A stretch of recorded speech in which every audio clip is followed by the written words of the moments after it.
सध्या उष्णता इतकी वाढली आहे की सतत काहीतरी प्यावंसं वाटतंय, थंडगार किंवा खावंसं वाटतंय आणि यासाठीच आज एक सरबताचा प्रकार दाखवते आहे। अतिशय सोपी रेसिपी आहे, त्यामुळे आजची साधी सोपी रेसिपी क्रमांक आहे 97।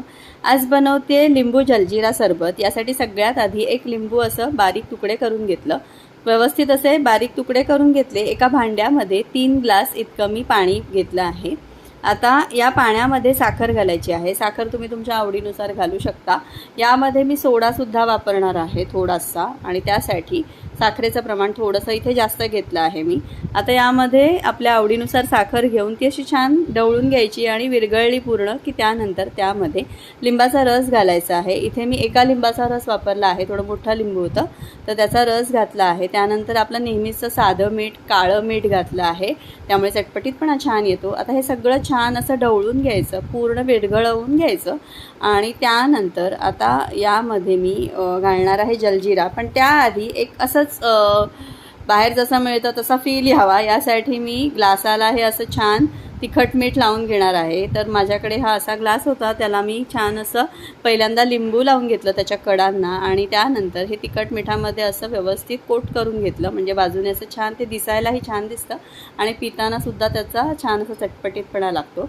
आता हे सगळं मी व्यवस्थित विरघळून घेतल्यानंतर यामध्ये जलजीराचं एक पॅकेट घातलं। जलजीरा तुम्ही तुमच्या आवडीनुसार घालू शकता किंवा स्किपसुद्धा करू शकता, पण मला हे चटपटीत बनवायचं होतं आणि यासाठी मी यामध्ये जलजीरा घातलं। जलजीराचं एक पॅकेट घातलं, त्यानंतर जिरं पावडर घातली, इथे थोडीशी लहानसा चमचा जिरे पावडर घातली, तीसुद्धा मिक्स करून घेतली। आता यामध्ये घालणार आहे पुदिन्याची पानं होती माझ्याकडे, मी माझ्याकडे जे अवेलेबल होतं साहित्य ते वापरलं आहे। तुम्ही तुमच्या आवडीनुसार किंवा तुमच्याकडे जे असेल त्यानुसार यामध्ये बदल करू शकता। आता ही हाताने तोडूनच घालायची। लिंबूसुद्धा असं थोडंसं हाताने क्रश करून त्याच्यामध्ये त्याचे तुकडे घालायचे, म्हणजे त्याचा फ्रेशनेस खूप छान येतो सरबतामध्ये। आता हे सगळं ढवळून घ्यायचं आणि ढवळून घेतल्यानंतर हे आपल्याला त्या ग्लासमध्ये ओतायचं आहे। आता हे सगळे 2 ग्लास मी इथे घेतले आहेत, त्यामध्ये हे अर्ध भरेल इतकं सरबत ओतून घेतलं।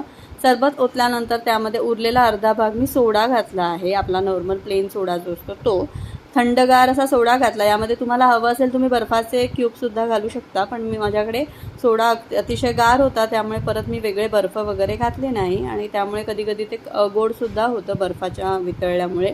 आता इथे बघू शकता मस्त असं यामध्ये सरबत ओतलं, त्यामध्ये एक लिंबाची फोड घातली आणि मग सोडा घातला आणि मस्त असं थंडगार सरबत पिण्यासाठी तयार आहे। इतकं अप्रतिम झालं होतं की तुम्ही नक्की करून बघू शकता आणि कसं वाटलं हे मला कमेंटमध्ये कळवा। आवडलं तर चॅनलला लाईक करा, शेअर करा, सबस्क्राईब करा।